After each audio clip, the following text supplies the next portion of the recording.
projecteur sur l'Afrique qui bouge à travers les innovations et les expériences qui font bouger les lignes. Une occasion de réfléchir aussi sur la marche de l'Afrique avec notre invité. C'est l'heure d'Initiative Africa. Bienvenue à toutes et à tous. Voici le sommaire de votre magazine. Rencontre avec Safiatou Gueye, une franco-sénégalaise déterminée à préserver la belle tradition des comptines wolof et à maintenir un lien de transmission que recherche la diaspora ouest-africaine. Elle a mis à profit la période du confinement sanitaire pour créer Atama, sa propre chaîne YouTube de comptines sous la forme de dessins animés. C'est notre invité du jour. Atama, c'est un projet que je mûris depuis la naissance de mon premier enfant.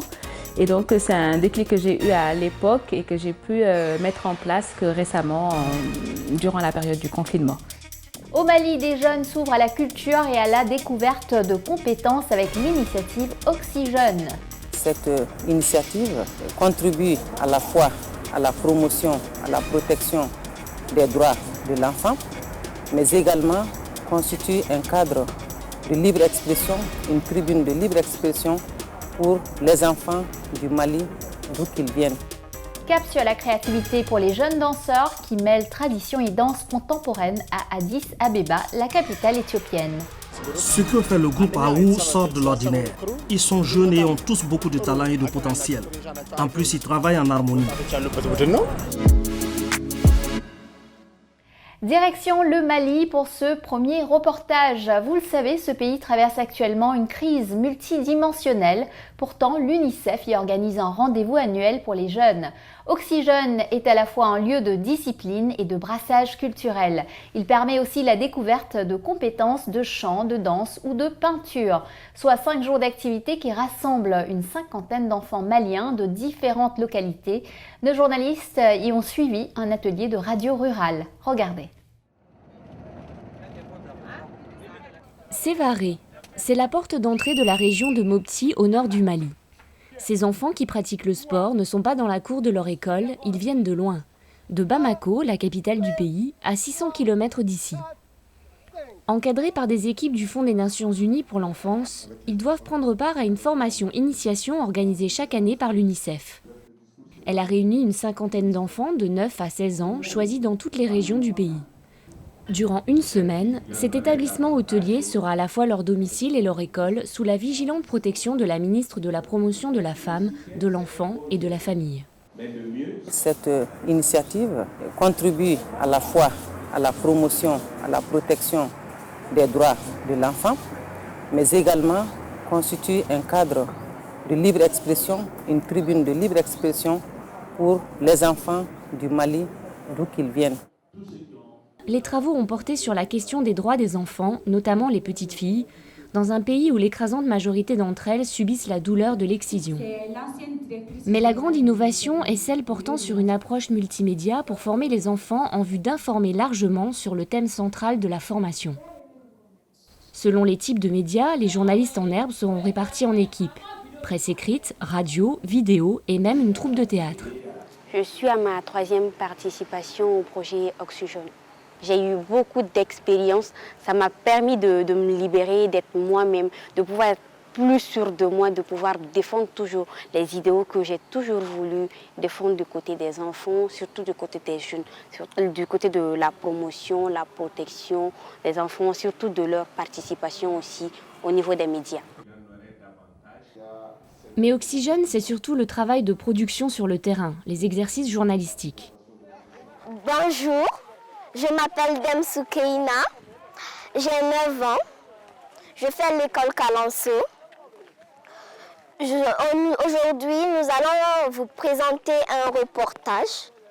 Actuellement, nous sommes dans le village de Saint-Karma. J'espère que vous allez bien aimer. À Saint-Karma, l'excision est encore pratiquée par 90% de la population.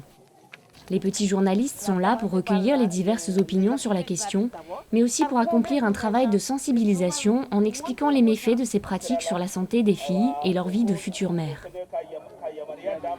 Je suis dans le groupe de radio. Notre centre d'intérêt, c'est de comprendre pourquoi ces villageois pratiquaient l'excision, de savoir s'ils ont arrêté cette pratique de nos jours. L'UNICEF accompagne les efforts du gouvernement dans l'amélioration d'un environnement protecteur, avec une approche enfant pour l'enfant. L'exercice Oxygène se présente comme une véritable école de l'enfance vers la vie d'adulte. Les jeunes apprennent avant tout à se servir des moyens modernes de communication. Ensuite, ils utilisent leur expertise pour prêcher le progrès au sein des communautés.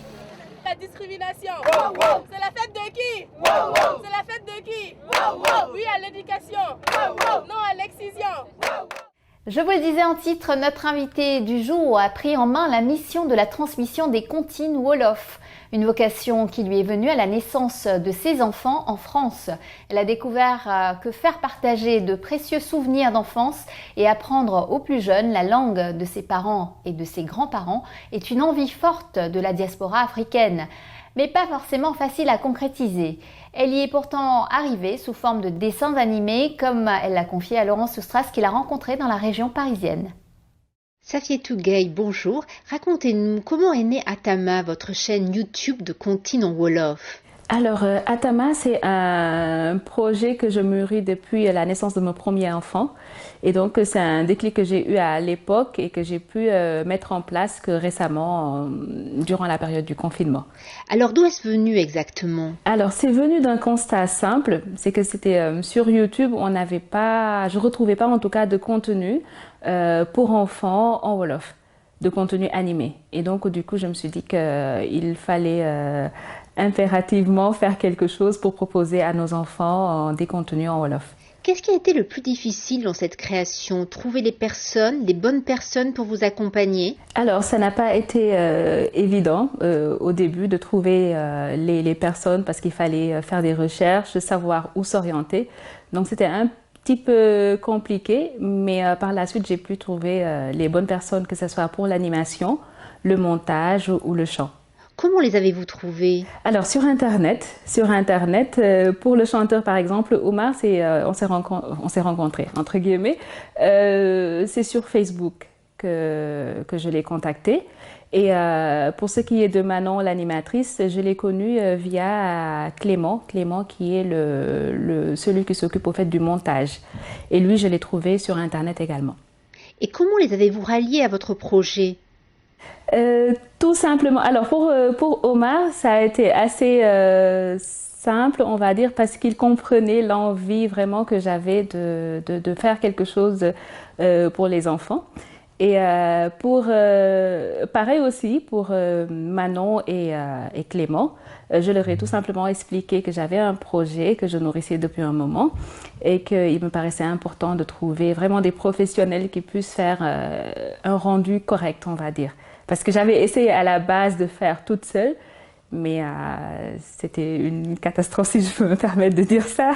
Et donc voilà, je les ai ralliés à la cause franchement facilement et là, ils m'aident beaucoup. Pourquoi une catastrophe? Qu'est-ce qui était si difficile? Alors, c'était une catastrophe parce que tout simplement, c'est pas mon métier d'animer, de chanter, et voilà. Je me limite tout simplement au texte, la partie texte, donc c'est de mon ressort. Et après, le fait de chanter, il faut être vraiment maîtriser le chant, etc. Il fallait trouver vraiment quelqu'un du milieu. Et par rapport à l'animation aussi, pareil. Donc ça s'apprend, ça s'improvise pas.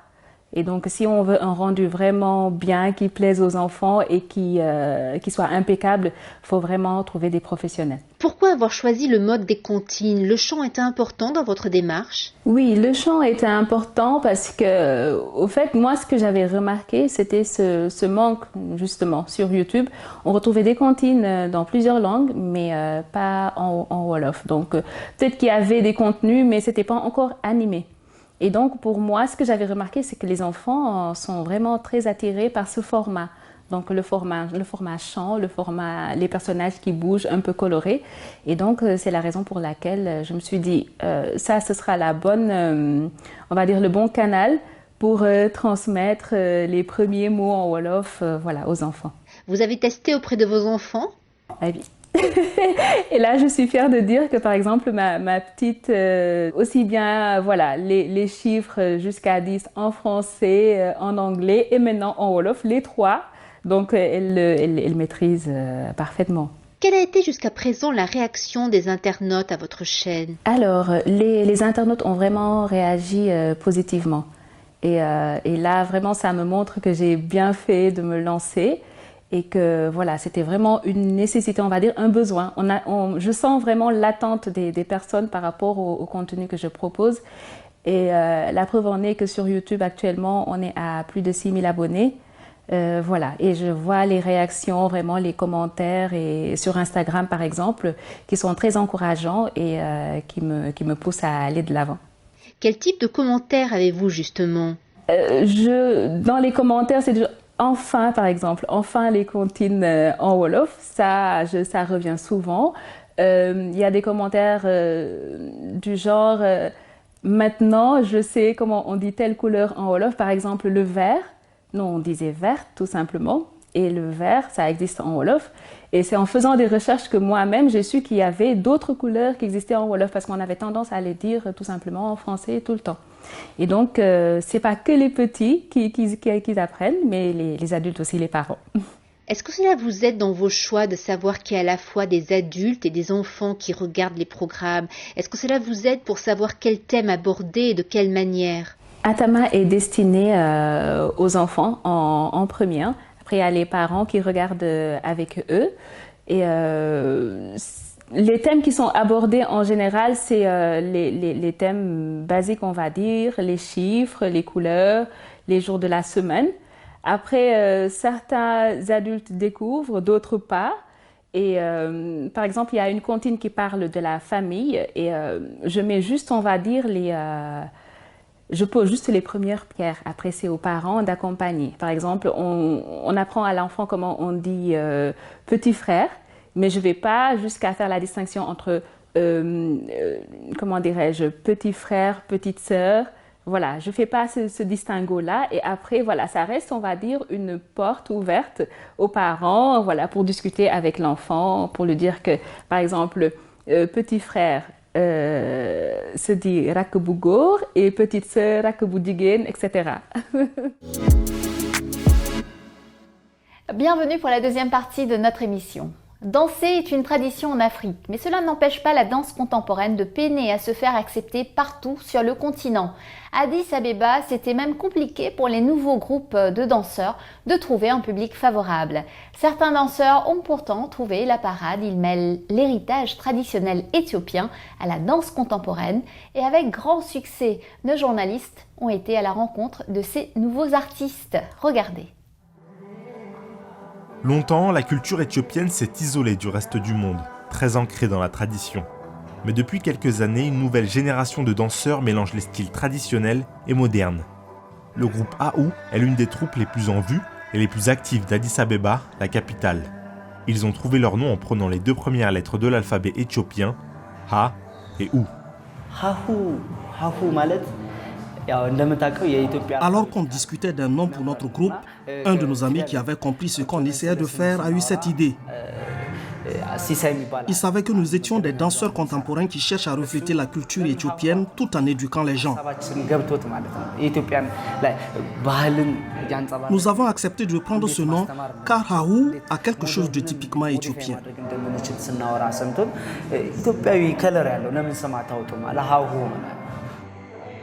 Il a fallu presque 10 ans d'expérimentation pour concilier la danse traditionnelle éthiopienne, basée sur les mouvements d'épaules, et la danse moderne, plus libre. Ils ont associé les principaux mouvements de chaque genre et ainsi créé quelque chose de nouveau. Peu à peu, le groupe AU est devenu célèbre et l'intérêt pour ces spectacles a grandi, notamment auprès de jeunes citadins. Ce que fait le groupe AU sort de l'ordinaire. Ils sont jeunes et ont tous beaucoup de talent et de potentiel. En plus, ils travaillent en harmonie. Ce qui les distingue des autres danseurs, c'est qu'ils communiquent bien et travaillent de manière créative pour moderniser n'importe quel style avec élégance.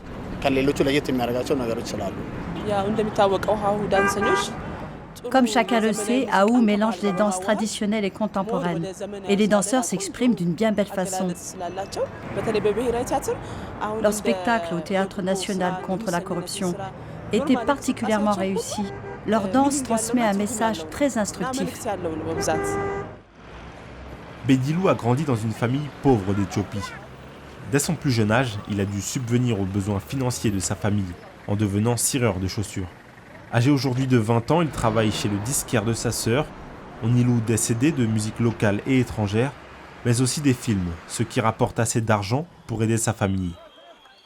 Il entraîne également bénévolement de jeunes danseurs amateurs qui, comme lui, veulent se démarquer.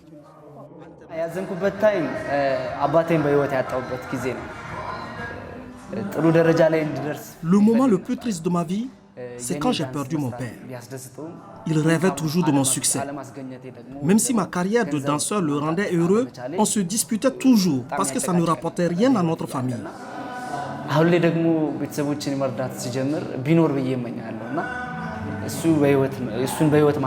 Maintenant que je soutiens ma famille, j'aimerais qu'il soit là pour le voir. Maintenant qu'il est parti, je regrette qu'il ne puisse pas voir ce que nous rapporte la danse.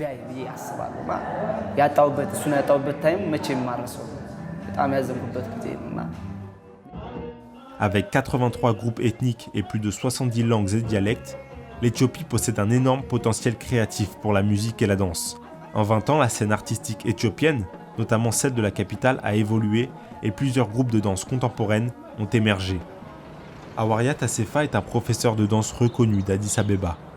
Selon lui, le phénomène tend à se développer davantage. Les salles de spectacle représentent un marché florissant en Éthiopie. Ajoutez à cela un buffet de plats traditionnels joliment présentés et vous obtenez une attraction touristique. Certains entrepreneurs l'ont bien compris et ont capitalisé sur ce secteur avec l'objectif de faire des bénéfices. Pour de nombreux propriétaires de clubs de danse de la capitale, seuls les spectacles traditionnels attirent un public local et international. Ils redoutent qu'un changement fasse couler leur commerce. Lorsqu'on fera des efforts pour développer la danse moderne, la société finira par l'accepter. Les gens réclameront plus de spectacles contemporains. Mais les gérants de salles de danse traditionnelles disent qu'ajouter des groupes contemporains aux spectacles traditionnels nuirait à leurs affaires. Ils prennent peur avant même d'essayer. C'est notre plus grand défi. Pour Bedilou, le rôle de la danse contemporaine reste incompris par quelques personnes influentes du monde artistique. Des vétérans de la danse traditionnelle aux gérants de salles, en passant par les producteurs de musique. Et son succès pourrait être de courte durée si les Éthiopiens continuaient de penser que la danse contemporaine est incompatible avec la tradition. Mais pour le leader de Haou, les cultures éthiopiennes offrent un potentiel immense.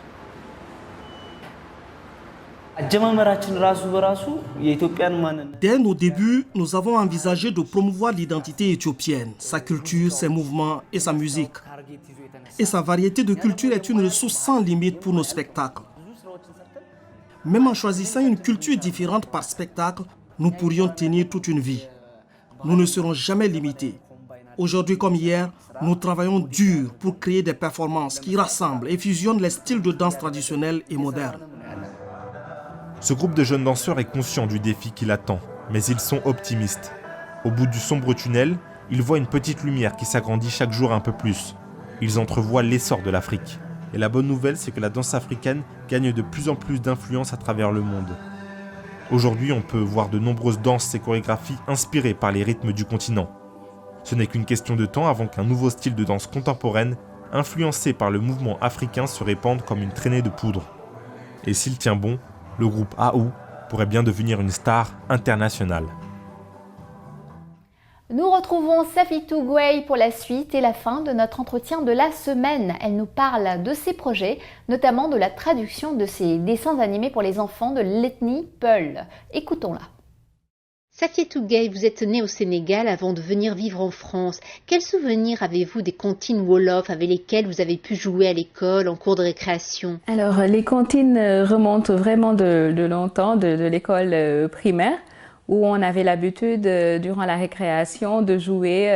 Voilà, il y avait pas mal de jeux. Ça, c'était le saut à l'élastique, ou bien les jeux comme Alandouti, la comptine, par exemple, que j'ai utilisée pour apprendre les couleurs aux enfants. Et donc, c'était un jeu vraiment, voilà, très amusant, très plaisant. Et rien que de revoir ça, ça me replonge dans des souvenirs merveilleux, tout simplement. Est-ce que votre mère a joué un rôle important aussi dans votre apprentissage des comptines? Alors, ma maman, les tantes aussi, les tantes côté paternel. J'ai une tante qui m'a beaucoup marquée côté paternel. Alors, c'était pas forcément par rapport aux comptines, mais par rapport aux contes. Les contes qu'on appelle lép chez nous. Et que voilà, elle avait l'habitude que je la fatiguais au fait pour qu'elle me raconte tout simplement des histoires, etc.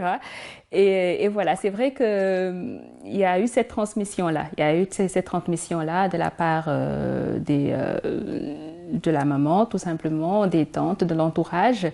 On jouait aussi à la dernière comptine que j'ai mise en ligne, Boutourgalé, c'est un jeu de main.